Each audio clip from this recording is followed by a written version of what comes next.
Hello दोस्तों। आज हम कक्षा 10वीं की जो विज्ञान है उस विज्ञान का एक बहुत महत्वपूर्ण टॉपिक लेके आए हैं। और वह टॉपिक है आपके विद्युत पाठ से। यानी विद्युत पाठ का एक बहुत महत्वपूर्ण टॉपिक है जो हर वर्ष बोर्ड की परीक्षाओं में पूछा जाता है। इसलिए यह उस नाते बहुत ही महत्वपूर्ण, बहुत ही इंपॉर्टेंट है। तो आइए समझते हैं कि आज का जो टॉपिक है वो क्या है। तो आज का जो टॉपिक है वो ओम का नियम है। ठीक है ना। तो ओम के का नियम क्या है, वो किसके लिए लागू होता है, तो आइए चलिए बिना विलंब किए हुए समझते हैं। तो देखिए क्या होता है कि किसी चालक में प्रवाहित विद्युत धारा, किसी चालक में प्रवाहित विद्युत धारा और उसके सिरों में उत्पन्न विभवांतर, इन दोनों के बीच जो संबंध होता है, इस संबंध को समझाने के लिए सन 1827 में एक वैज्ञानिक थे जिनका नाम था जॉर्ज साइमन ओम। ठीक है ना। क्या नाम था उनका? जॉर्ज साइमन ओम। जॉर्ज साइमन ओम ने 1827 में किसी चालक में प्रवाहित विद्युत धारा और उसके सिरों में उत्पन्न विभवांतर के बीच संबंध को बताया, जिसको हम ओम का नियम कहते हैं। ठीक है ना। यह परीक्षा के दृष्टिकोण से बहुत very very most important question है। ठीक है ना। तो ये जो 1827 में जॉर्ज साइमन ओम ने बताया कि क्या होता है, किसी चालक में प्रवाहित विद्युत धारा जो होती है वह उसके सिरों के बीच उत्पन्न विभवांतर के बीच में संबंध क्या होता है। तो चलिए आइए समझते हैं कि ओम का नियम क्या है। यदि किसी चालक की भौतिक परिस्थितियों में परिवर्तन ना हो, ठीक है ना, यदि किसी चालक की भौतिक परिस्थितियों में परिवर्तन ना हो, भौतिक परिस्थिति मतलब ताप, दाब इत्यादि। ठीक है ना। ताप, दाब, लंबाई, आकार, है ना, ये तमाम प्रकार की जो भौतिक परिस्थितियां हैं, इन परिस्थितियों में परिवर्तन ना हो, यानी जो चालक है उसको यथावत रखा जाए। लंबाई, मोटाई, उसका ताप, उसका दाब, ये तमाम प्रकार की जो परिस्थितियां हैं भौतिक, इन परिस्थितियों को यदि स्थिर रखा जाए तो ऐसी स्थिति में चालक में प्रवाहित विद्युत धारा उसके सिरे में उत्पन्न विभवांतर के अनुक्रमानुपाती होती है। ठीक है ना। यानी यदि किसी चालक तार की या किसी चालक की भौतिक परिस्थितियों में परिवर्तन ना हो तो चालक में प्रवाहित विद्युत धारा आई चालक के सिरों में उत्पन्न विभवांतर भी के अनुक्रमानुपाती होता है। ठीक है ना। ये नियम आपको याद कर लेना है, एक बार दो बार जहां करेंगे तो समझ में आपको आ जाएगा। ठीक है। क्या कह रहा है कि जैसे मान लीजिए कोई चालक तार है, हम ऐसा मान ले ये चालक है, इसके दो सिरे हो गए ए और बी। ठीक है ना। अब इसमें जो प्रवाहित विद्युत धारा मान लेते हैं आई हो गई। ठीक है। इन दोनों के बीच जो उत्पन्न विभवांतर है वो भी हो गया।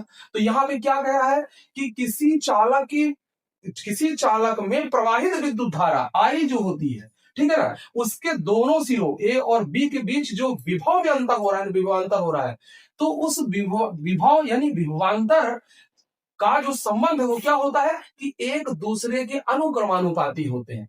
कहने का तात्पर्य है यदि एक का मान बढ़ेगा तो दूसरे का मान भी बढ़ेगा। थोड़ा सा इस ग्राफ में समझें। यहां पर एक जो ग्राफ बना हुआ है, इस ग्राफ को समझिए। इस ग्राफ का जो ऊर्ध्वाधर स्तंभ है, इस स्तंभ में विभवांतर को दर्शाया गया है, जो 0 से लेकर 0.4, 0.8, 1.2, 1.6 और 2.0 है। और इधर जो क्षैतिज स्तंभ है, इस क्षैतिज स्तंभ में क्या क्या दर्शाया गया है? एम्पियर। एम्पियर में क्या होता है? विद्युत धारा। यानी विद्युत धारा की जो है वो क्षैतिज तल में दर्शाई गई है और विभवांतर ऊर्ध्वाधर तल में। तो यहां देखिए, इसका मतलब ये हुआ कि जैसे जैसे विद्युत धारा का मान बढ़ेगा, यानी यदि विद्युत धारा का मान 0.1 है, एम्पियर है, तो इसका विभवांतर 0.4 रहेगा।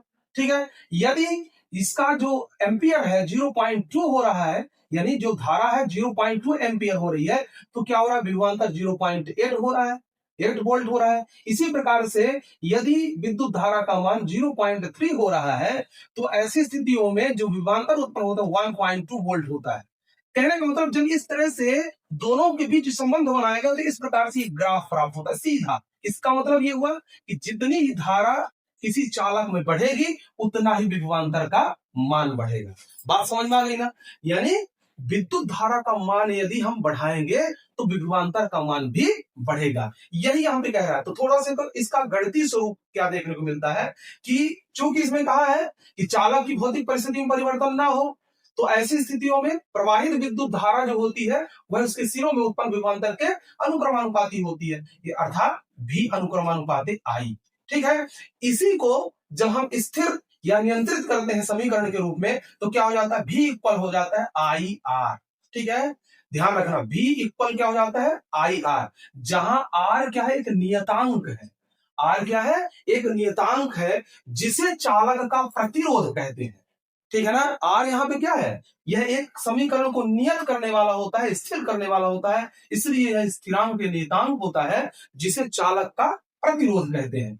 अब जो ये प्रतिरोध होता है, इस प्रतिरोध को हम आर से दर्शाते हैं, यानी आर क्या है, प्रतिरोध है। तो इस प्रतिरोध का जो एसआई मात्रक पूछा जाता है, ध्यान रखना है, प्रतिरोध का एसआई मात्रक क्या पूछा जाता है, तो इसका मात्रक क्या है, ओम होता है। ध्यान रखना है आपको कि किसी चालक के प्रतिरोध का एसआई मात्रक जो होता है वो ओम होता है, ये ध्यान रखना है।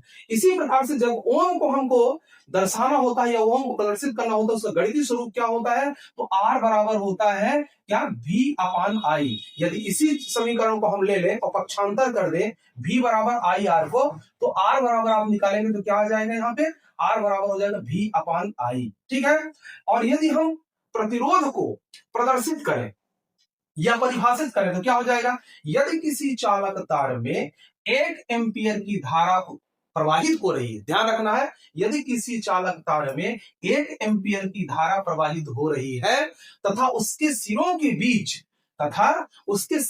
बीच कितना, 1 वोल्ट का विभवांतर उत्पन्न हो रहा है, तो इसका जो चालक का प्रतिरोध होगा वह कितना होगा, 1 ओम होगा। यानी 1 ओम की परिभाषा क्या हो जाएगी कि जब किसी चालक तार में 1 एम्पियर की विद्युत धारा प्रवाहित हो रही है तथा उसके दोनों सिरों के बीच जो विभवांतर है वह 1 वोल्ट होता है, तो ऐसी स्थिति में उस चालक का प्रतिरोध कितना होगा, 1 ओम होगा। इस बात को ध्यान रख लेना है। ठीक है ना, तो ये हो गया आपके ओम का नियम, और उसको सरलीकृत करके आपको बताने की हमने कोशिश किया।